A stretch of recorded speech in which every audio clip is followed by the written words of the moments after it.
Hello everyone. आज हम लोग नया टॉपिक स्टार्ट कर रहे हैं जो है work done by a variable force. Okay, last lecture में हमने वर्क स्टार्ट किया था, ठीक है। वर्क एनर्जी पावर हमने चैप्टर स्टार्ट किया और उसके अंदर वर्क हमने स्टार्ट किया था लास्ट लेक्चर में, ठीक है। उसमें हमने कुछ कवर किया था वर्क के बारे में, ठीक है। तो वो पहले हम थोड़ा रिवाइज कर लेते हैं क्योंकि उसी का कंटिन्यूएशन ये टॉपिक है, ठीक है। अब वर्क जो है, एक हमने देखा था कि वर्क जो है वो एक फिजिकल क्वांटिटी है, okay, and it is a scalar, right. And हमने डॉट प्रोडक्ट के फॉर्म में उसका फॉर्मूला देखा था, ठीक है। क्या फॉर्मूला था? Work done by a force is equal to force dot R, that is displacement, okay. So displacement को कभी कभी कुछ बुक्स में डी भी लिखते हैं, right. So force F dot D, ये वर्क का फॉर्मूला हमने डिराइव किया था। डॉट प्रोडक्ट आपको पता है, जैसे वेक्टर्स में हमने पढ़ चुके हैं दैट डॉट प्रोडक्ट जो होता है वो दो वेक्टर्स का होता है और उसका जो रिजल्ट मिलता है वो एक स्केलर मिलता है, ठीक है। तो हमको वो वर्क मिला था। वर्क का यूनिट भी हमने देखा था, जूल होता है, ठीक है। न्यूटन मीटर भी हो सकता है, ठीक है। उसको अगर हम न्यूटन को अगर हम KG metre per second square लिखे तो जूल होता है, ठीक है। जैसे न्यूटन जो होता है वो केजी मीटर पर सेकंड होता है, ओके। एंड इसके साथ अगर मीटर मल्टीप्लाई कर दें, क्योंकि मीटर मल्टीप्लिकेशन में, सो ये हो जाएगा KG meter square per second square, okay. And Newton ये क्यों होता है? बिकॉज हमको पता है F is equal to M A होता है, ठीक है। So KG into meter per second square, तो ये न्यूटन का अब हम बोल सकते हैं कि बेस यूनिट्स में जो ये डिराइव्ड यूनिट है, ठीक है, ये फंडामेंटल यूनिट्स के अंदर उसका जो है वो ये है न्यूटन का, ठीक है। न्यूटन का यूनिट और न्यूटन का इक्विवेलेंट, और उसके साथ अगर मीटर मल्टीप्लाई करो तो हमको ये मिलता है, और इसी को हम शॉर्ट में जूल हम लोग लिखते हैं, ठीक है। सो बेसिकली वर्क का जो यूनिट है वही यही एनर्जी का भी होता है, जूल। और एनर्जी और वर्क का यूनिट सेम होता है, ठीक है। वो हम आगे देखेंगे एनर्जी और वर्क में क्या रिलेशन है, ठीक है। अभी हमारा टॉपिक है work done by a variable force. So ये जो फॉर्मूला हमने डिराइव किया था, या फिर इसका मैग्नीट्यूड वर्जन अगर हम लिखें, W is equal to F D cos theta, ठीक है। ये इसका मैग्नीट्यूड वर्जन है, मतलब एफ का मैग्नीट्यूड, अगर एरो नहीं है मतलब उसका मैग्नीट्यूड है, ठीक है। मैग्नीट्यूड हम कंफ्यूजन ना हो इसलिए हम ऐसे भी लिख सकते हैं उसको मॉड में, ठीक है। सो एफ का मैग्नीट्यूड इंटू डी का मैग्नीट्यूड, डिस्प्लेसमेंट का मैग्नीट्यूड इंटू कॉस थीटा, जहां पे थीटा जो होता है वो एफ और डी के बीच का एंगल होता है, ठीक है। सो ये हमने पढ़ चुके हैं हम लोग, अभी हम लोग वो रिवाइज कर रहे हैं, ठीक है। सो यहां तक हम वर्क टॉपिक के अंदर हम पढ़ चुके हैं। अब बेसिकली क्या होता है कि ये जो हम फॉर्मूला पढ़ते हैं, जैसे मैंने आपको बताया था लास्ट लेक्चर में भी, इसके अंदर ये जो वर्क होता है, ये वर्क जो है ये जो फोर्स जो है इसके अंदर, इस फॉर्मूला के अंदर जो फोर्स है वो कांस्टेंट होता है, ठीक है। अब कांस्टेंट और वेरिएबल फोर्स, इसको डिफरेंस को आपको पहले समझना पड़ेगा ये टॉपिक करने से पहले। तो हम पहले वो समझते हैं कि कांस्टेंट फोर्स और वेरिएबल फोर्स मतलब क्या। अब जैसे मान लो मेरे पास एक बुक है, ठीक है, इसके ऊपर मैंने पेन रखी हुई है।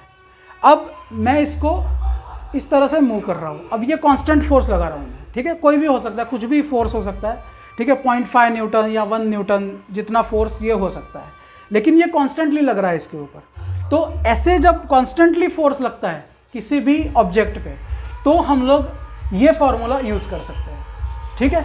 लेकिन अगर फोर्स वेरिएबल है, मतलब चेंज हो रहा है, अब इस चेंज को भी आपको समझना पड़ेगा, क्योंकि फोर्स जो है वो एक वेक्टर क्वांटिटी है, ठीक है। फोर्स जो है वो एक वेक्टर क्वांटिटी है, तो उसके दो एस्पेक्ट्स होते हैं। एक होता है मैग्नीट्यूड और एक होता है डायरेक्शन। अब फोर्स वेरी कर रहा है, ये हम कब बोलते हैं? जब या तो दोनों चेंज हो या दोनों में से कोई अगर एक भी चीज चेंज हो रही है, तो हम बोलते हैं कि फोर्स जो है वो वेरी कर रहा है, मतलब चेंज हो रहा है, ठीक है। अगर फोर्स को कांस्टेंट तभी बोलेंगे जब ये दोनों कांस्टेंट हो, ठीक है, जैसे इस केस में हुआ, जैसे मैंने आपको अभी बताया था, मैंने फोर्स लगाया, फोर्स लगाते जा रहा हूँ, इसका फोर्स का डायरेक्शन भी चेंज नहीं हो रहा है, उसका मैग्नीट्यूड भी वही है 1 न्यूटन का 1 न्यूटन, ओके, और उसका डायरेक्शन भी वही है। तो उस केस में हम लोग ये फॉर्मूला यूज कर सकते हैं, ठीक है। लेकिन अगर फोर्स वेरिएबल है, जैसा हमारा टॉपिक है, ठीक है, सो फोर्स अगर वेरिएबल है तो उसमें फिर ये फॉर्मूला हम यूज नहीं कर सकते, उसके लिए अलग फॉर्मूला डिराइव करना पड़ता है, वही हमारा टॉपिक है, ठीक है, work done by a variable force. उसका हमको एक्सप्रेशन निकालना है कि अगर फोर्स वेरी कर रहा है, अब वेरी दो तरीके से कर सकता है, डायरेक्शन कांस्टेंट रह के मैग्नीट्यूड चेंज हो सकता है, जैसे ये पेन है, ठीक है, अब मैं फोर्स लगा रहा हूं, अब ध्यान से देखो, ये हुआ वेरिएबल फोर्स, डायरेक्शन सेम है लेकिन पहले कम लगा और फिर ज़्यादा फोर्स लगा, ठीक है।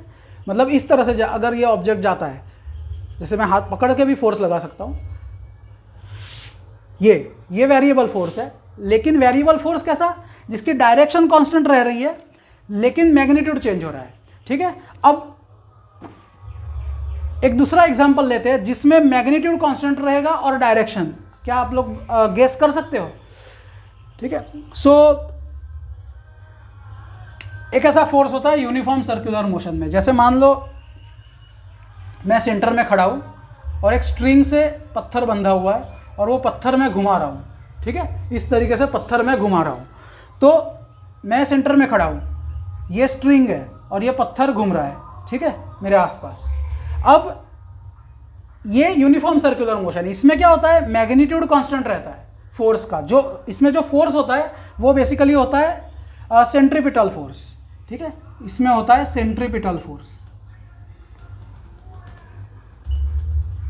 ठीक है, जो फोर्स उस ऑब्जेक्ट को मेरे आसपास घुमा रहा है, ठीक है। ये स्ट्रिंग तोड़ के जा क्यों नहीं रहा, बिकॉज इसके सेंटर की तरफ इसका सेंट्रीपिटल फोर्स इसके ऊपर लग रहा है और उस फोर्स की वजह से F = ma के हिसाब से उस पर सेंट्रीपिटल एक्सिलरेशन भी लगता है, ठीक है, जो यूनिफॉर्म सर्कुलर मोशन में हम पढ़ चुके हैं, ठीक है, प्रोजेक्टाइल मोशन और यूनिफॉर्म सर्कुलर मोशन उस वाले चैप्टर में, ठीक है, हम पढ़ चुके हैं प्रोजेक्टाइल मोशन वाले चैप्टर में, दैट अंदर की तरफ एक्सिलरेशन होता है, लेकिन ये एक्सिलरेशन जो होता है उसका जो मैग्नीट्यूड होता है वो होता है v²/r, और सेंट्रीपिटल फोर्स का फिर F = ma के हिसाब से मैग्नीट्यूड सेंट्रीपिटल फोर्स का हो जाएगा, मैग्नीट्यूड की बात कर रहा हूँ, ठीक है, मैग्नीट्यूड हो जाएगा mv²/r, सो mv²/r, ठीक है। अब आप देखो इसका जो वेलोसिटी का मैग्नीट्यूड, मतलब इसमें सारे मैग्नीट्यूड्स है, ठीक है, सो वेलोसिटी का मैग्नीट्यूड मतलब उसकी स्पीड बेसिकली, ठीक है, तो स्पीड जो है वो कांस्टेंट होती है यूनिफॉर्म सर्कुलर मोशन में, ठीक है। आप देख सकते हो ये रेडियस भी कांस्टेंट है क्योंकि यूनिफॉर्म सर्कुलर मोशन है, तो एक सर्कल का रेडियस हमेशा कांस्टेंट रहता है। अगर कोई चीज़ सर्कुलर मोशन में घूम रही है तो उसका जो रेडियस है वो कांस्टेंट रहता है, ठीक है। सो ये भी कांस्टेंट है, ये भी कांस्टेंट है, और मास तो कांस्टेंट ही होगा, पत्थर का मास चेंज नहीं होगा। तो बेसिकली ये जो फोर्स है सेंट्रीपिटल फोर्स, उसका मैग्नीट्यूड कांस्टेंट है, ओके, लेकिन डायरेक्शन आप देखो, जैसे ये पत्थर अगर यहाँ पे है तो उसका डायरेक्शन जो है फोर्स की वो ये है, अगर पत्थर थोड़ी देर बाद यहाँ आ जाता है तो उसकी डायरेक्शन चेंज हो गई।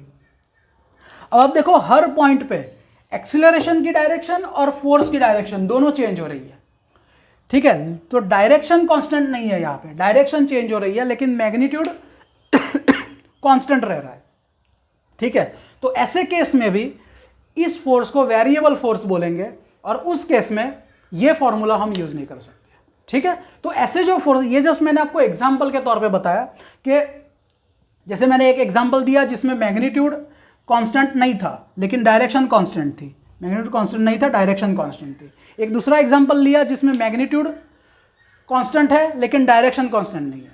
अब ऐसे भी फोर्स होते हैं, ठीक है, अगर मान लो जैसे कोई ऑब्जेक्ट ऐसे यूनिफॉर्म सर्कुलर मोशन तो नहीं लेकिन ऐसे कर्ड मोशन ले रहा है, ठीक है, तो उसमें सेंट्रीपिटल फोर्स भी लगेगा, वो भी डायरेक्शन चेंज करेगा हर पॉइंट पे और उसका मैग्नीट्यूड भी अलग अलग होगा, ठीक है। अगर उसका मैग्नीट्यूड भी चेंज हो रहा है डायरेक्शन के साथ, ठीक है, तो फिर उस केस में भी हम ये नहीं यूज कर सकते, ठीक है। सो अब हम आगे देखेंगे कि क्यों ये यूज़ नहीं कर सकते, ठीक है। सो आई होप आपको ये क्लियर हो गया होगा, ठीक है, दोनों का डिफरेंस, फोर्स का, कांस्टेंट फोर्स और वेरिएबल फोर्स, ये आपको डिफरेंस समझना बहुत ज़रूरी है।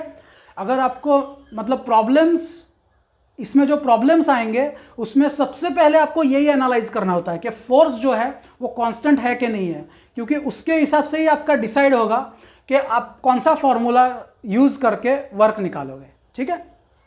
सो अब देखते हैं कि इस फॉर्मूला में ये फॉर्मूला काम क्यों नहीं करता, ठीक है, वेरिएबल फोर्स में, ठीक है। सो देखते हैं अब इसमें कैसा होता है कि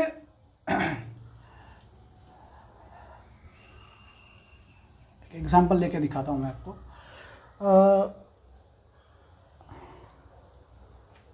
ओके,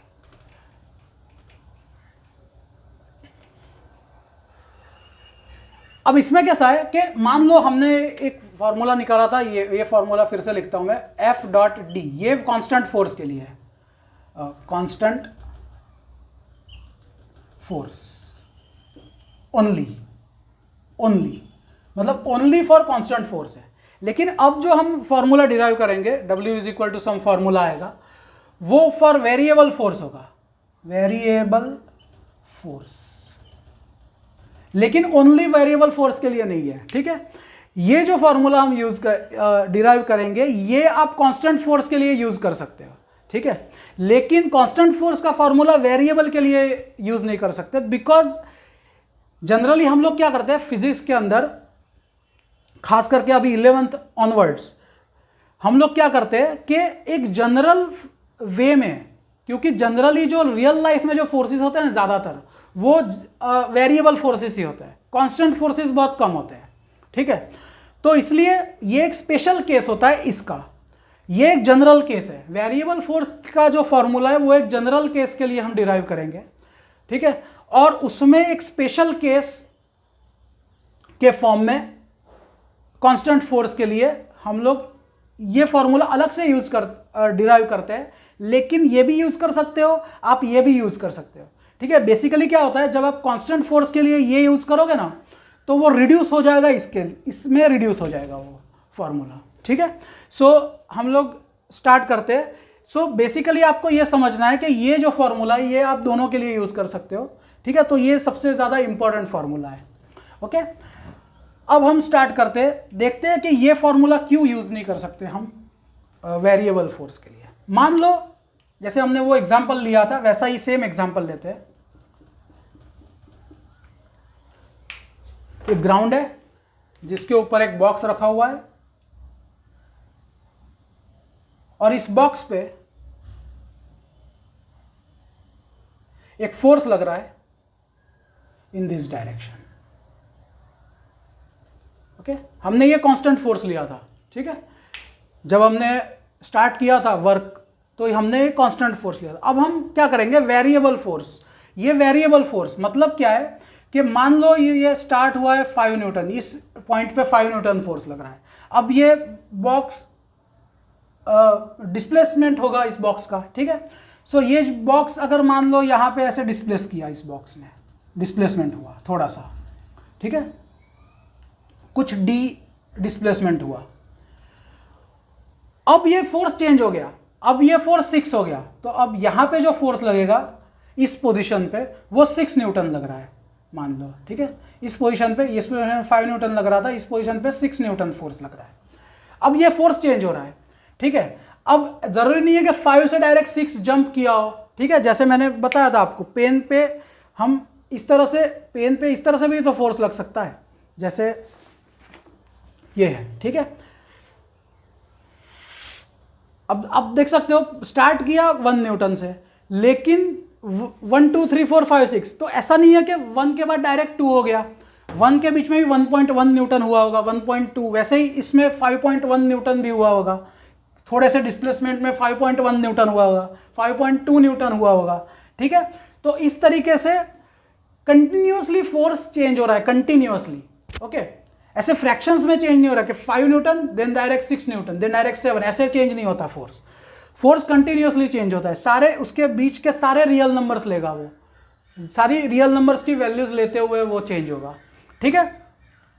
सो इसमें प्रॉब्लम क्या होता है ये फॉर्मूला यूज करने में, that W is equal to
ठीक है, या फिर अगर और छोटा लेना है तो सेंटीमीटर, सो 1 सेंटीमीटर हो गया एक हिस्सा उसका, ओके।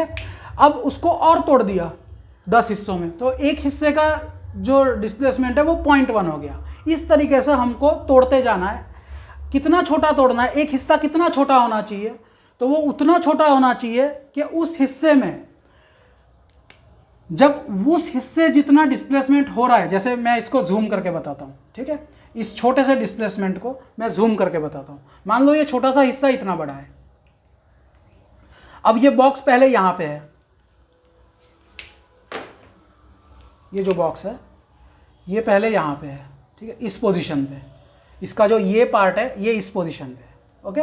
एंड इतना डिस्प्लेसमेंट, इतना छोटा, बहुत ही छोटा, ठीक है, ये मैंने आपको जस्ट दिखने के लिए बड़ा दिखा है ताकि आप मान सकते हो ये बहुत ही छोटा है, ठीक है। अब ये डिस्प्लेसमेंट होने के जब इस पॉइंट पे ये जो है बॉक्स इस पॉइंट पे अभी मान लो, ठीक है, बॉक्स का सेंटर जो है वो इस पॉइंट पे है। अब ये बॉक्स का सेंटर पॉइंट है, ठीक है। अब बॉक्स जब डिस्प्लेस होगा तो इसका सेंटर पॉइंट इस यहाँ पे आएगा, ठीक है, आप एंड भी मान सकते हो, ठीक है। सो जब वो ये डिस्प्लेसमेंट या डिस्टेंस कवर करेगा, जब वो बॉक्स, ओके, उस कवर करने के दौरान, क्योंकि ये बहुत छोटा है, ये हिस्सा जो है वो बहुत छोटा है, तो वो कवर करने के दौरान फोर्स की वैल्यू चेंज नहीं होनी चाहिए। जैसे मान लो यहाँ पे जब बॉक्स था तो फोर्स लग रहा था उस पर 5.2 न्यूटन, और अगर यहाँ पे पहुँचने के बाद उस पर जो फोर्स है वो लग रहा है 5.3 न्यूटन, तो फिर ये हिस्सा बड़ा है, अभी भी हमको और छोटा करना पड़ेगा, सो दैट उस हिस्से में जो हिस्सा स्टार्ट होने से पहले जो फोर्स लग रहा है वही फोर्स वो हिस्सा खत्म होने के टाइम होना चाहिए, मतलब कांस्टेंट होना चाहिए। उस पूरे हिस्से में फोर्स जो है वो कांस्टेंट होना चाहिए, उसकी जो स्टार्टिंग की वैल्यू और एंड की वैल्यू, जब वो डिस्प्लेसमेंट उस हिस्से में हो रहा है तो वो हिस्से में जब वो स्टार्ट हुआ कितने फोर्स से, उतना ही फोर्स रहना चाहिए उसके एंड होने तक, मतलब वो पूरा हिस्सा कवर होने तक डिस्प्लेसमेंट में, ठीक है, उतना ही फोर्स रहना चाहिए। इतना छोटा हमको उसको तोड़ना है, ठीक है, हर एक हिस्से को, ठीक है। और हर एक हिस्से को इतना छोटा तोड़ने के बाद हम क्या करेंगे, हर एक हिस्से का छोटा सा वर्क निकालेंगे, क्योंकि अब हर एक हिस्से में, अब मान लो कि यहाँ पे 5.2 ही रहा, अब ये छोटा हिस्सा सही है, ठीक है, क्योंकि फोर्स जो है वो कांस्टेंट रह गया। अब ये डिस्प्लेसमेंट भी हमको पता है, ठीक है, जो हम छोटा जो हम इसको लेंगे वो हम dx लेंगे बेसिकली, ठीक है, तो ये डिस्प्लेसमेंट भी हमको पता है, राइट, और फोर्स भी हमको पता है, तो हम छोटा सा वर्क, मतलब इतना डिस्प्लेसमेंट के लिए जो वर्क निकलेगा ये फोर्स से, ठीक है, तो वो dw वर्क, छोटा सा वर्क हम निकाल सकते हैं F.dx, इस तरीके से F into dx, okay. dx जो है वो छोटा सा डिस्प्लेसमेंट लेंगे, उसकी जगह पे रखेंगे, फोर्स हमारा जो कांस्टेंट फोर्स रहा है वो उसकी वैल्यू रखेंगे, तो हमको मिलेगा एक बहुत ही छोटा सा। अब देखो ये जो है हमने वही वाला फार्मूला यूज़ किया बेसिकली, ठीक है। सो वेरिएबल को हमने क्या किया, छोटे छोटे कांस्टेंट फोर्सेस में चेंज किया। अब उन सारे कांस्टेंट फोर्सेस का यूज़ करके, वो फार्मूला का यूज़ करके हम लोग छोटे छोटे वर्क्स निकालेंगे। तो इस हिस्से का, ये इस हिस्से का वर्क हुआ, ओके, उसको हम लोग बोलेंगे dw1, मान लो किसी इस हिस्से को हमने 1 बोला है, dx1, ओके। देन दूसरे हिस्से में जाएंगे, अब इस हिस्से में भी अलग वर्क होगा। अब देखो इसमें फोर्स अलग हो सकता है, इस हिस्से में या दूसरे किसी हिस्से में, मान लो ये हिस्से में पहुंच गए, इस हिस्से में फोर्स अलग हो सकता है। जैसे ये हिस्सा जब स्टार्ट हो रहा है तो इसके यहाँ पे फोर्स 6.5 हो सकता है, और जब खत्म होगा तो 6.5 होना चाहिए। मतलब एक हिस्से में फोर्स कांस्टेंट रहना चाहिए, लेकिन अलग अलग हिस्सों में अलग अलग फोर्स की वैल्यू होगी, ठीक है। तो इसलिए हम यहाँ भी F1 dx1 ऐसे लिख सकते हैं। dx1 कभी कभी नहीं लिखते, क्योंकि हम लोग जो वो छोटे छोटे हिस्से बनाएंगे वो सेम बनाएंगे, ठीक है। तो उनका जो हर एक की जो लेंथ होगी वो dx ही होगी, वो क्योंकि अलग अलग होगी तो हमको dx1 dx2 ऐसे लेना पड़ेगा। लेकिन हम लोग जनरली एज्यूम करते हैं कि वो जो लेंथ है, लेकिन जो जनरल इंटीग्रेशन की थियरी है उसके अंदर ये भी अलग अलग लेंथ का लेते हैं, ठीक है। तो वो हम मैथ्स में जब हम इंटीग्रेशन पढ़ेंगे 12th के अंदर, तो उसमें मैं आपको बताऊंगा कि किस तरीके से वो जो पूरी थियरी है वो इसी पे बेस्ड है, ठीक है। वही थियरी हम अप्लाई कर रहे हैं यहाँ पे, ओके। सो मैंने क्या बताया था, हाँ ओके। सो बेसिकली हर एक हिस्से में अलग अलग फोर्स की वैल्यू हो सकती है, लेकिन एक हिस्से में वो कांस्टेंट होनी चाहिए, ये इसमें ज़रूरी है, सबसे ज़रूरी बात, ठीक है। अब ये जो हर एक हिस्से के लिए जो छोटे छोटे dw1, dw2, dw3 ऐसे बहुत सारे dw's निकलेंगे, उनका सम करेंगे हम, ओके। अब उसमें क्या होता है कि क्योंकि ये हिस्से जब हम बहुत ही छोटे कर देंगे, ओके, तो उनका जो सम होगा वो कंटिन्यूस हो जाएगा, तो समेशन जो होगा वो इंटीग्रेशन में चेंज होगा, ठीक है। तो अभी हम यहाँ पे स्टॉप करते हैं, क्योंकि आप थोड़ा डाइजेस्ट कर लीजिए इसको, ओके। कल हम लोग इसके आगे कंटिन्यू करेंगे कि हम लोग किस तरीके से इनको ऐड करके फिर वो समेशन को, ठीक है, वो डिस्क्रीट समेशन होगा, मतलब डिस्क्रीट dw होगा, dw's, okay. I = 1 to n ऐसे dwn, इस तरीके से वो सारे सम होंगे dw's, और ये डिस्क्रीट सम बोलते हैं। ये मैं अगले क्लास में आपको बताऊंगा डिस्क्रीट और कंटिन्यूअस का डिफरेंस, ओके। ये डिस्क्रीट सम, और फिर उनको, क्योंकि जब हम हर एक हिस्सा बहुत ही छोटा कर देंगे तो ये जो डिस्क्रीट सम है ये कंटिन्यूअस में चेंज हो जाएगा, और फिर इंटीग्रल dw, इस तरीके से हम लोग इंटीग्रेशन उसमें फॉर्मूला हमको मिलेगा, ठीक है, integration formula for work done by a variable force, okay. So आज इतना ही स्टॉप रखते हैं, अगले क्लास में हम लोग इसके आगे करेंगे, ओके। आई होप आपको समझ आया होगा। कुछ अगर नहीं समझ आया आप डाउट पूछ सकते हो कभी भी, ठीक है। So thank you.